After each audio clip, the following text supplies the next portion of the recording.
Okay, folks, so welcome to Best Stock Charts for the coming week. It's December the 11th, and we have a big trading week up ahead of us, and I'm going to get to the charts of the stocks that we're watching for this coming week, as well as a quick review of the stocks that I discussed last Sunday in a moment. But first up, we had a quiz contest last week, and I'll tell you, the prize was that I would provide 2 years of service for the price of one, and we had a huge response.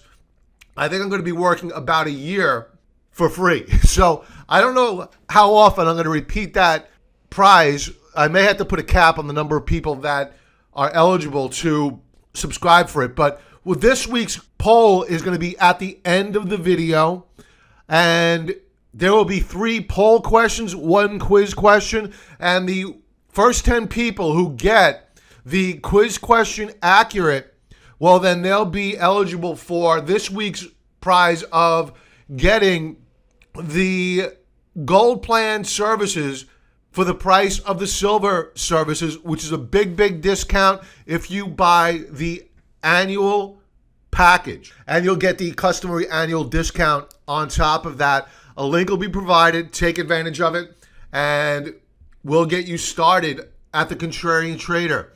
All right, so let's get to the charts that we discussed last week. First one up is PZE.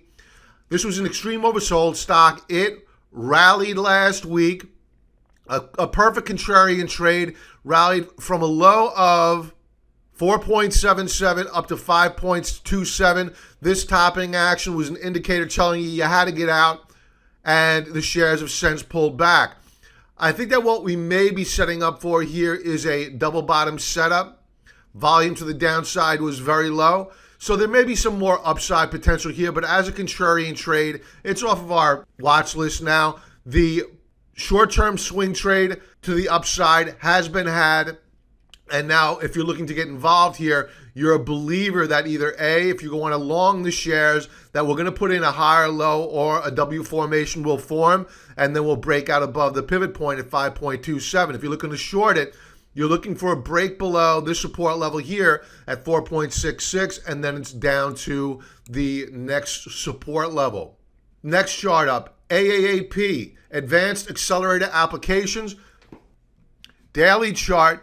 It bounced too last week, just like PZE did. This was an extreme oversold stock, and it rallied 1.69% on the week. We were higher. We found resistance at $31 per share.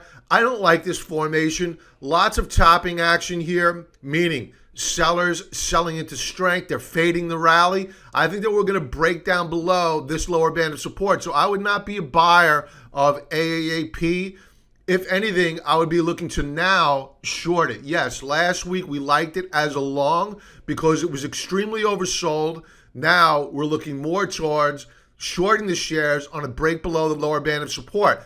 When does that change? It changes if we close above $31 per share, which was prior support, now resistance. Next stock up, Shutterstock. This was an extreme oversold stock. It rallied last week, very strong. I think we do have more upside potential here. When would I stop out? On a close down below this support level here. Remember that when we were talking about it last, it was in a pennant formation. It broke. Because remember, when we first started watching SSTK, it was in a pennant formation. That pennant formation this time last week had broken, and then last Monday we bounced off of key support and rallied through the upper band of that pennant formation. That upper band should now act as support. If it does not, the shares will probably roll back over, retest the lows of $44.20, or put in a higher low. Okay, next chart up is REX, Rex American Resources. I mentioned this one last week as a short, and it pulled back last week. It still closed higher in the week, but it pulled back from the highs of the week. And I mentioned last weekend that we would probably see higher highs, and we got it. The sell signal came here, or the short signal, I should say, on the 5th, last Monday, when the shares rallied, and then they were faded. So sellers moved in, took the shares off the highs of the day, and I had this chart up last week. I believed that what we were putting in was a double top on Stokes. Go back to last week's video. These are the arrows I had up, indicating that we were setting up for a double top on Stokes. We got it. We also saw RSI above 90. Now we have a lower high. Would I short the shares now? No way. I think that we could pull back further, possibly retest $95 per share, but I do think that we're going to get a rally back. The question at that point in time is, do we break out above 102.59 or do we break down? We're contrarian traders, right? What we want to do is lean into shares that are at unsustainable levels, either overbought or oversold levels. Right now, it could rally on Monday morning or it could pull back. It's just too much of an unknown. So I'm not interested any longer. So REX is off of our watch list because we have way too many other names that we're far more interested in. So REX pulled back off the highs of the week last week. We move on. IFCI. This is one that's still on our watch list. I mentioned this one last week. I mentioned it would probably move higher, and it did. I do not believe that this time next week we will be talking about these shares as a short because I think that we're going to get a pullback by this time next week. Can they move higher? Absolutely. I have a lot of money chasing these shares higher, a lot of hot money, but take note of volume. Volume is dropping off of a cliff. Possible head and shoulders set up on ultimate oscillator. Left shoulder, head, right shoulder. Here's your neckline. MACD histogram. Leveling off once again, setting the stage for a pullback. This is a fourth wave of momentum for MACD with ICFI. Very, very extended. And if I didn't mention before, RSI 93.88. Now, here's what makes calling tops on shares like ICFI so difficult. The problem is that there's no overhead supply above. If we had prior history of $60 per share, which is just above where we closed on Friday, acting as support and or resistance, well, then I could say, you know what? Contrarians, what you could do is you could look to open up a position at that resistance level. But we don't have that. We have what you call clear blue skies, meaning no overhead supply. That makes it very, very difficult to short. So what you're doing is you're relying upon your daily and your intraday charts to send you a signal. Now, the weekly chart has RSI at 88.97, almost 89. Very extended. Volume was still strong last week. So this is why it pays to pull back, watch the higher level view, because while we're seeing volume trends on a daily basis decline, the volume trends on a weekly basis are still very strong. So we need to treat the stock with respect. It may be overbought. That doesn't mean it's going to crack and go to zero on Monday. It just means that it could pause, trade sideways, thus alleviating the overbought condition, or it could in fact pull back and pull back hard. We need to treat these stocks with respect. We may think that we know it all, that it's extremely overbought, but trust me, folks, these stocks, when they're at their most, back to the daily chart, when they're at their most overbought condition, you see them just surge higher on a big short squeeze. That probably means the highs, but a lot of shorts get squeezed out and they miss the opportunity. Why? It's because they were totally overweight the position. They did not respect the shares. A lot of hot money chasing these shares higher. Respect the trend. STLD. I've spoken about STLD for a couple of weeks in a row now, and the shares pulled back on the 8th. I mentioned last weekend that we would probably see higher highs, and we got it. We had a high on RSI of just above 90. Then the sell signal came here, and it was an update. You may be saying, why is that a sell signal? The reason is that we flashed a filled candlestick or a hollow candlestick. That's a sign of indecision. And the last time you saw that was back here on the 25th when we pulled back. Then you saw it again here on the 30th. And you could have shorted here, but you would have needed to use a stop loss right above the day's highs because the price action on the 2nd negated the bearish condition on the 30th. So on the 7th, you had the same situation set up. Hollow candlestick, a sign of indecision. That's not what you want to see when you have RSI above 90 on a stock or an index. Then on the 8th, you had your confirmation. You had a bearish key reversal, and you had a bearish engulfing of the prior day's move. This was a validation that you had more sellers than buyers, and then the sell-off is on. I think that we could pull back further on STLD. I would use a trailing stop loss order if you are short of the name, because we could pull back all the way down to 35.97. Now, do I think that these shares are going to go down to zero?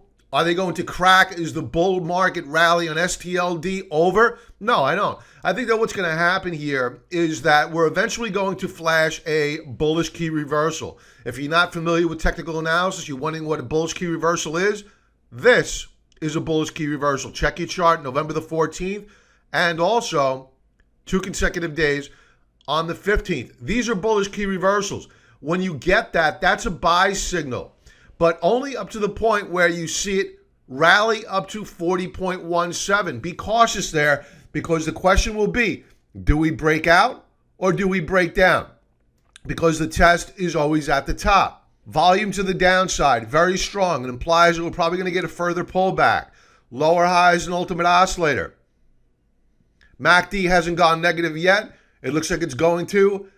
Double top on ADX signal line. We're going lower here in all probability. So STLD remains a short candidate. All right, stocks that we're looking at this week are BOBE, Bob Evans Farms. Now, I'm going to start off with a quarterly chart, and yes, a quarterly chart. Why? It's because the quarter is almost over. And when you take a look at the quarterly chart of Bob Evans Farms, you have a breakout here out of a consolidation.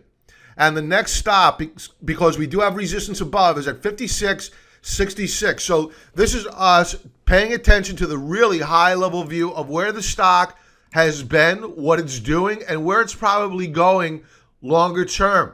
I think that longer term Bob Evans Farms is a buy, assuming that we close above this resistance level, which should now act as support. We have a double bottom setup on RSI, very bullish. Stokes are hooking up, bullish. This is a quarterly chart. This is a big event. Ultimate oscillator hooking up, bullish. Stoke RSI, bullish. All these indicators are bullish, assuming that we close where we are now or better. Now, from a short-term perspective, we're looking to short the shares. Why? Weekly chart, we're at resistance. Can we rally through it? Sure.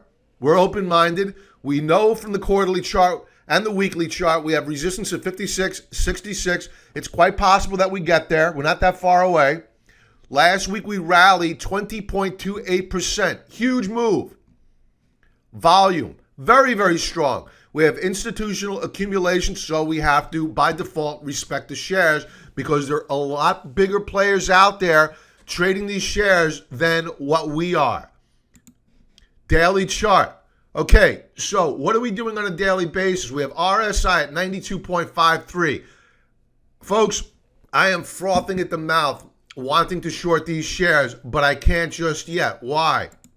It's because on Friday, we flashed a hammer formation, a reversal day. Not my classic bullish key reversal, which is where we trade lower and close higher on the day. That would be a buy signal to me. This reversal day, meaning we traded lower but reversed off the lows of the day, is still bullish, and it's enough for me to say in all probability, even though we have RSI 92.53, we're going to go higher before we reverse to close lower on the day, giving us that signal that we need to get short of the name. Volume trends are declining on a sequential basis. MACD histogram still rising.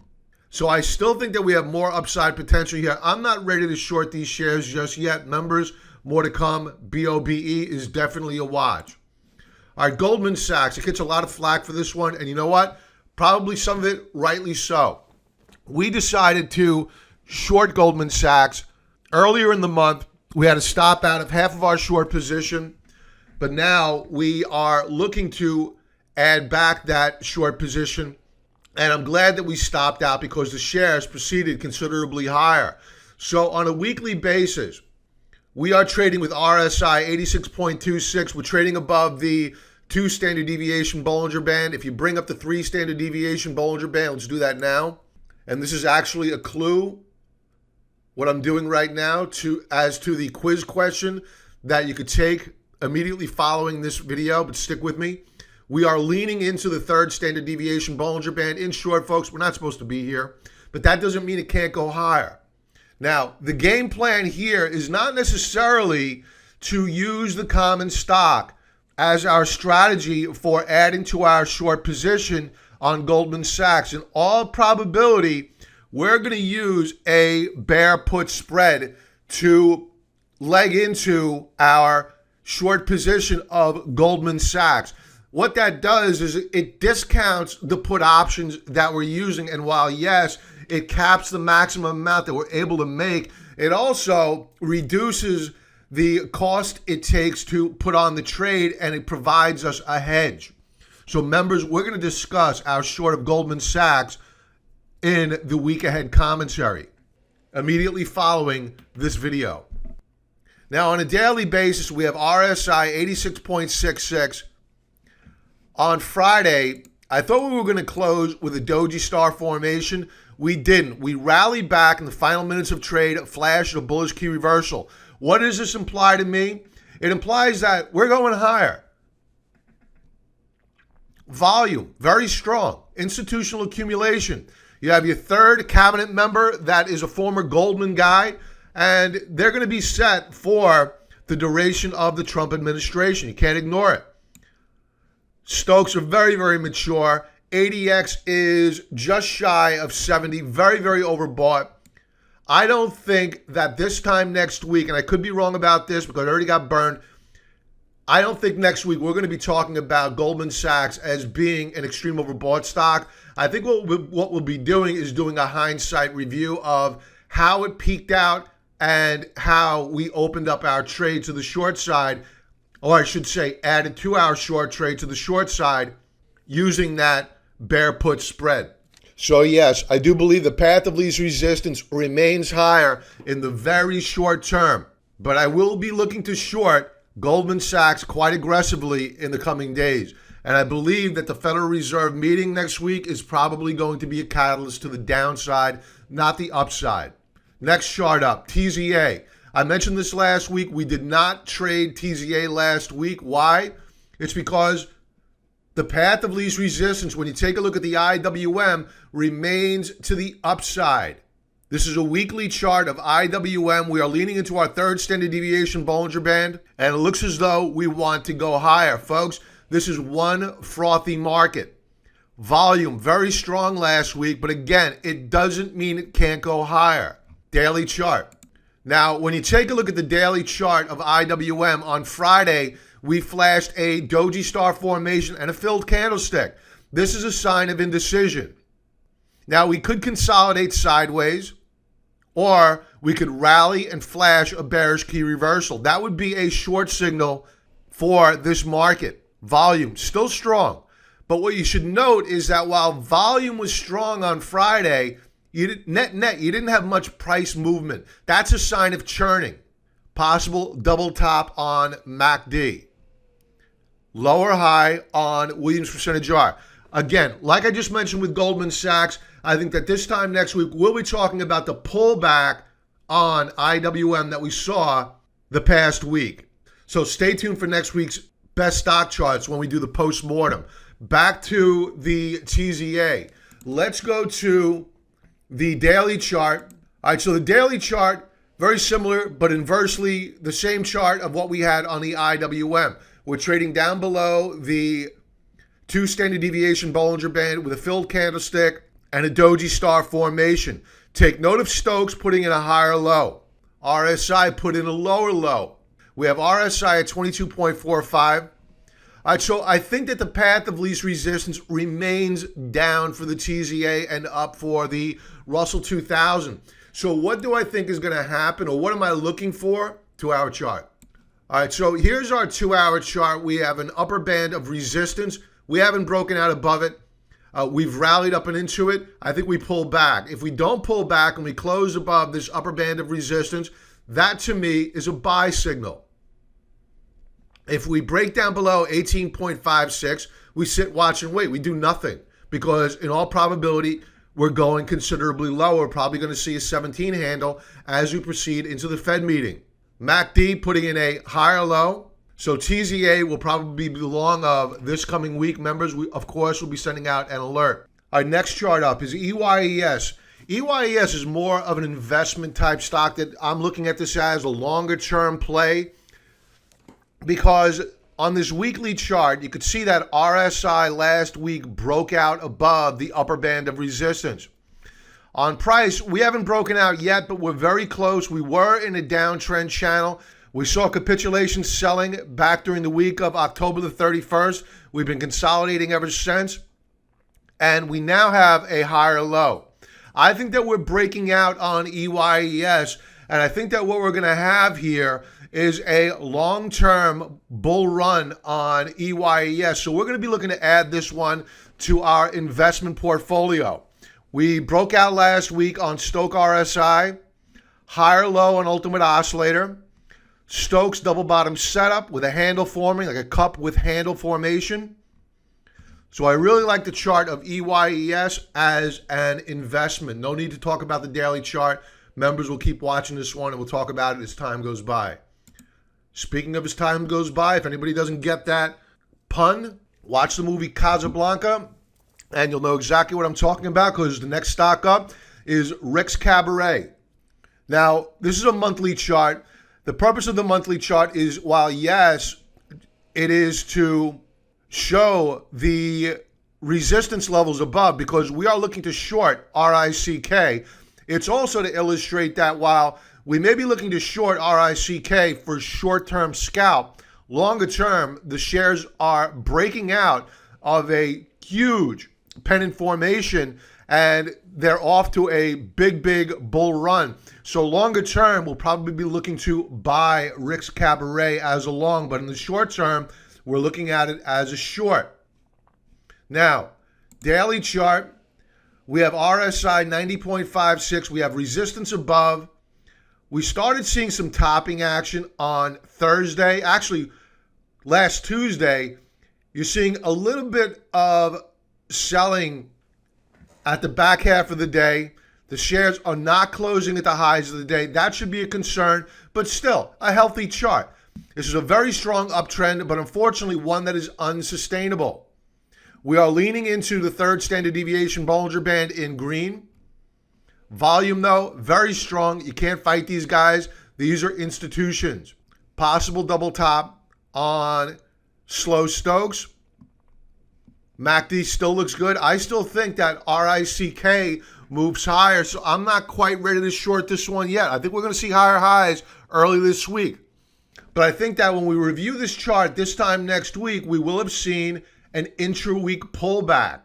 Okay, the next chart up is play. I'm actually looking at this one as a long. I'm not ready to short this one yet. Looking at it as a long. RSI at 82.90, and you're probably saying, what are you talking about? You love to short these stocks with RSI that is very overbought, and I do. But I don't ignore the fact that the probability of the shares moving higher is very likely. There's a reason why the RSI is overbought. It had strong earnings, a lot of hot money chasing the shares.